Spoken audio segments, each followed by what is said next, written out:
Good evening to all the students of B.Ed first year, session 2019 to 2021, paper 2, C2, Unit 3, topic शिक्षा और दर्शन, lecture number 23। आदर्शवादी शिक्षा दर्शन की विवेचना करें। हिंदी शब्द आदर्शवाद अंग्रेजी के आइडियलिज्म शब्द का हिंदी रूपांतर है, जिसमें आइडिया प्लस इज्म दो शब्द हैं।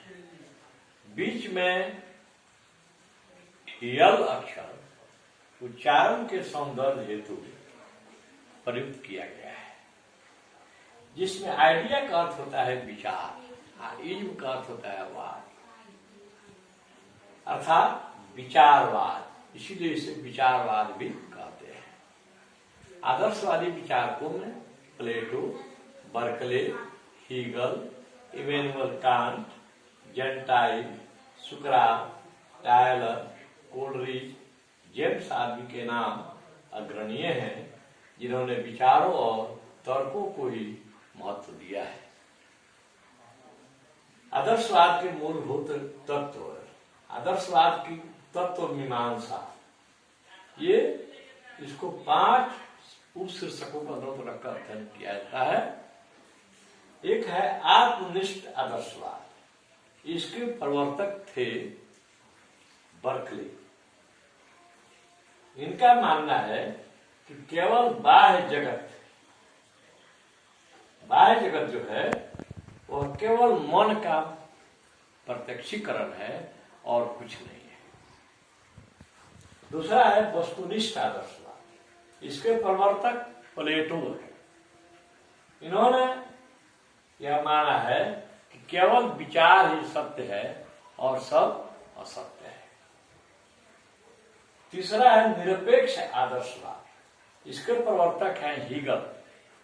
इनके अनुसार आत्मा का चरम रूप, the climax form of soul is God। आत्मा का चरम रूप ही परमात्मा है। चौथा है प्रपंचात्मक आदर्शवाद। इसमें है प्रवर्तक कांट। इनका है वस्तु ज्ञान का आधार बुद्धि है। और पांचवा है आधुनिक आदर्शवाद। जर्मनी में जब आदर्शवाद का उदय हो गया, उसके बाद यह विश्व के अन्य देशों में इटली, अमेरिका की ओर चला। तो अमेरिकी जो इसके आदर्शवाद के जो प्रवर्तक हैं वे हैं हेरिस और हान मुख्य रूप से। अब है दूसरा है आदर्शवाद की ज्ञान मीमांसा। प्लेटो ने ज्ञान को 3 रूपों में बांटा है: इंद्रिय जन्य ज्ञान, सम्मति जन्य ज्ञान और चिंतन जन्य ज्ञान। इन तीनों का अध्ययन जो है करना ही ज्ञान मीमांसा है। तीसरा है मूल्य मीमांसा। मूल्य मीमांसा है, उस दिन भी हम लोग चर्चा किए थे कि जीवन के प्रति हमारा जो दृष्टिकोण है उसी को मूल्य कहते हैं। तो इसमें क्या है आदर्शवाद में कि सत्यम शिवम सुंदरम की प्राप्ति ही जीवन के अंतिम मूल्य है, जिनकी प्राप्ति हेतु नैतिक जीवन जीना, to lead a moral life is essential. अब आता है आदर्शवादी आधारभूत सिद्धांत। इसमें पहला है आध्यात्मिक जगत को अधिक महत्व दिया गया है। यह जो भौतिक जगत है जिसमें हम रहते हैं, जिसको अपनी इंद्रियों के द्वारा देखते हैं, अनुभव करते हैं, यह मिथ्या है और आध्यात्मिक जगत ही सत्य है।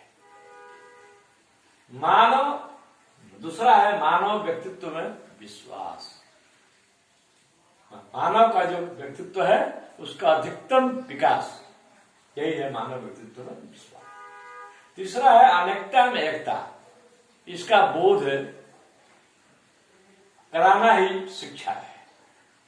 यद्यपि जितने भी जीव हैं, शास्त्रों में ऐसा वर्णन है कि 84 लाख प्रकार की योनियां हैं, उसी में एक योनि मानव भी है। सब में एक ही चेतन तत्व है। तो इस अनेकता में एकता का बोध कराना ही आदर्शवाद में शिक्षा का मूल उद्देश्य है। आध्यात्मिक मूल्यों में विश्वास, आध्यात्मिक मूल्य है इसके आदर्शवाद में सत्यम शिवम सुंदरम। सत्य ही शिव है और शिव ही सुंदर है, बाकी सब असुंदर है। नियामक और सामाजिक विज्ञानों पर अधिक बल दिया गया है। नियामक जो है उसमें आएगा आपको नीति शास्त्र, सौंदर्य शास्त्र, है ना। सामाजिक विज्ञान में बाकी सब विषय, विज्ञान, इतिहास, भूगोल सब आते हैं। आइए सी में आदर्शवाद और शिक्षा। दार्शनिक चिंतन की प्राचीनतम विचारधारा का नाम आदर्शवाद है। दूसरा, शिक्षा के माध्यम से ही आध्यात्मिक गुणों को प्राप्त किया सकता है, ईश्वर के नजदीक पहुंचा जा सकता है। उसको ईश्वर आत्मा को परमात्मा से मिलाने का काम शिक्षा ही करती है। शिक्षा के दो रूप हैं, तीसरा में है एक भौतिक शिक्षा जिसका उद्देश्य हमारे शरीर की रक्षा करना है, और बी है आध्यात्मिक शिक्षा जो मनुष्यत्व को पशुत्व से अलग करती है और ऊंचा स्थान देती है। मनुष्य को पशु से अलग करके उसे विशिष्ट स्थान देती है, वह है आध्यात्मिक शिक्षा। चार में आदर्शवाद और शिक्षा के उद्देश्य। आदर्शवाद और शिक्षा का उद्देश्य में क्या है? पहला है व्यक्तित्व का उच्चतम विकास। जब व्यक्तित्व का उच्चतम विकास होता है तब व्यक्ति को आत्मानुभूति होती है, सेल्फ रियलाइजेशन। हम कौन हैं, कहां से आए हैं, हमें यहाँ पर क्या क्या करना है, आई कार्यों करने के बाद पुनः हमको किस महासागर में जाकर के विलीन हो जाना है, परमात्मा रूपी महासागर में, यही है आत्मानुभूति। दूसरा है आध्यात्मिक विकास। मनुष्य का केवल भौतिक विकास से ही काम नहीं चलेगा, उसका आध्यात्मिक विकास जो सत्य है उसके नजदीक पहुंचाना, यही शिक्षा का उद्देश्य होना चाहिए। अमर आदर्श मूल्यों की प्राप्ति। सत्यम शिवम सुंदरम हमारे अमर आदर्श हैं, अमर मूल्य हैं, इनकी प्राप्ति कराना वह शिक्षा के माध्यम से ही संभव है। सांस्कृतिक विरासत की समृद्धि, हमारी जो विरासत में जो संस्कृति मिली है उसको एक पीढ़ी से दूसरी पीढ़ी में पहुंचाने का काम यह शिक्षा ही करती है। बौद्धिक विकास में आता है चिंतन करना, मनन करना, तर्क करना, क्योंकि इन्हीं साधनों के द्वारा हम सत्य के नजदीक पहुंच सकते हैं। आए हम लोग आदर्शवाद पाठ्यक्रम। आदर्शवादी पाठ्यक्रम में भौतिक और सामाजिक परिवेश दोनों से संबंधित विषयों का समावेश होना चाहिए। प्लेटो के अनुसार मनुष्य की क्रियाओं के आधार पर विषयों का समावेश होना चाहिए जो निम्नवत है। मानव की क्रियाएं, बौद्धिक क्रिया, कलात्मक क्रियाएं, नैतिक क्रिया।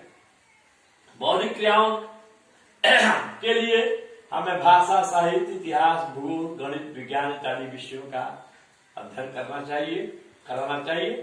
कलात्मक क्रियाओं के विकास के लिए कला और काव्य का विकास, कला और काव्य आदि विषयों का पाठ्यक्रम में समावेश होना चाहिए। नैतिक क्रियाओं के विकास के लिए पाठ्यक्रम में धर्म, आचार, शास्त्र, आध्यात्मवाद आदि का समावेश होना चाहिए। अब आएंगे यथ में शिक्षण विधियां। इसमें अनेक शिक्षण विधियां आती हैं, जैसे अरस्तु ने आगमन एवं निगमन विधि पर जोर दिया। आगमन सामान्य से विशिष्ट की ओर, निगमन विशिष्ट से सामान्य की ओर। प्रश्नोत्तर विधि, छात्र और शिक्षक दोनों बैठकर आपस में प्रश्नोत्तर विधि के द्वारा ज्ञान का आदान प्रदान करते हैं। इस विधि का प्रयोग सुकरात ने किया। तीसरा है संवाद विधि, इसके प्रवर्तक प्लेटो हैं। चौथा है तर्क विधि, इसके प्रवर्तक हीगल हैं। पांचवा है निर्देश विधि, इसके प्रवर्तक हर्बर्ट हैं। छठा है खेल विधि, इसके प्रवर्तक फ्रॉबेल हैं। अभ्यास और आवृत्ति विधि, इसके प्रवर्तक पेस्टोलॉजी हैं, जिनका अध्ययन हम पूर्व के अध्ययन में कर चुके हैं। अब आएंगे आदर्शवाद और शिक्षा। फ्रॉबेल की उक्ति जो है शिक्षक के बारे में कहने के पहले एक बात स्पष्ट करना चाहेंगे कि आदर्शवाद में शिक्षक को बहुत ही गौरवपूर्ण गरिमामय स्थान दिया गया है। फ्रॉबेल की उक्ति इसमें है कि विद्यालय एक फुलवारी है, बालक सुकुमार पौधे हैं, शिक्षक एक माली है। यद्यपि गोभी के पौधे में गोभी के फूल ही खिलेंगे और गुलाब के पौधे में गुलाब के फूल ही खिलेंगे, फिर भी गोभी और गुलाब के पौधे सुंदर हो, गोभी और गुलाब के फूल सुंदर हो, यह कुशल माली की देखरेख में ही संभव है।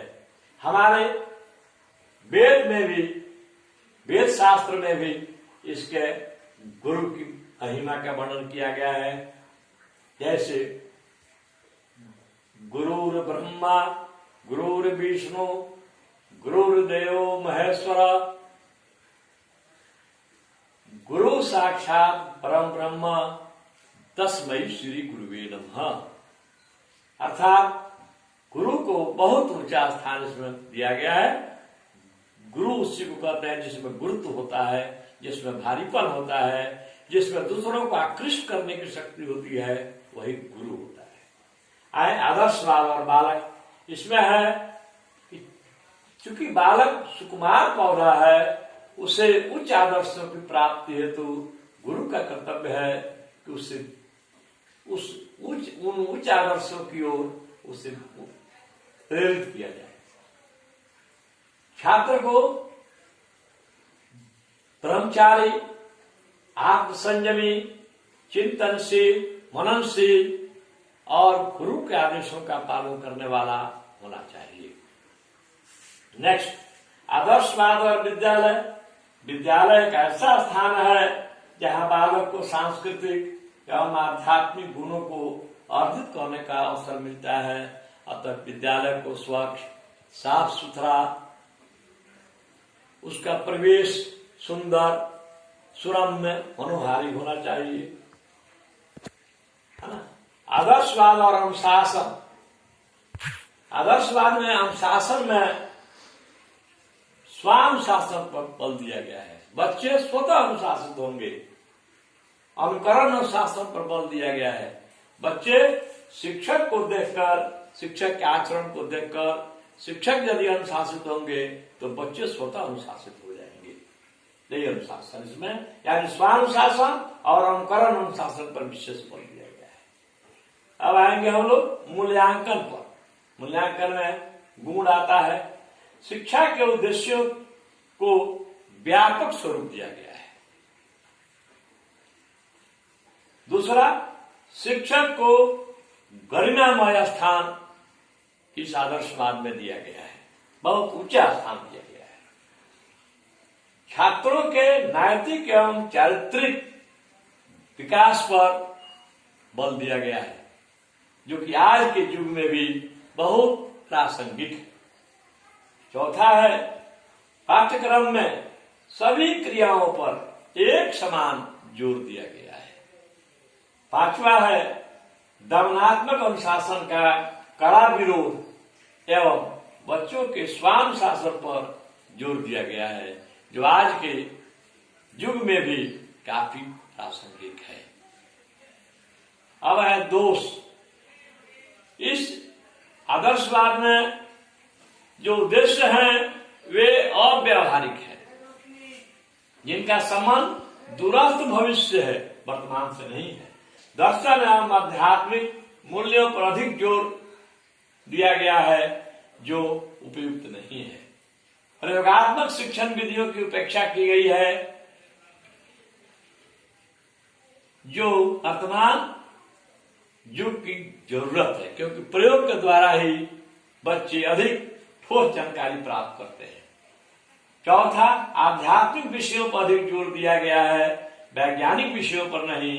जबकि वर्तमान युग विज्ञान का युग है और विज्ञान के द्वारा ही हम संसार के देशों में अपना स्थान बना सकते हैं। पांचवा है आधुनिक शिक्षा बाल केंद्रित है, जबकि इस आदर्शवाद में बालकों का स्थान ही गौण कर दिया गया है और शिक्षक का स्थान सर्वोपरि कर दिया गया है, जो मनोविज्ञान की दृष्टि से सबसे बड़ा दोषपूर्ण है। निष्कर्ष, उपयुक्त दोषों के बावजूद आज भी पाठ्यक्रम में भाषा और साहित्य का महत्व स्वीकार किया जाता है। आत्मिक संतोष और शांति हेतु आदर्शवादी विचारधारा आज भी अपना स्थान महत्वपूर्ण बनाए हुए है। थैंक्स।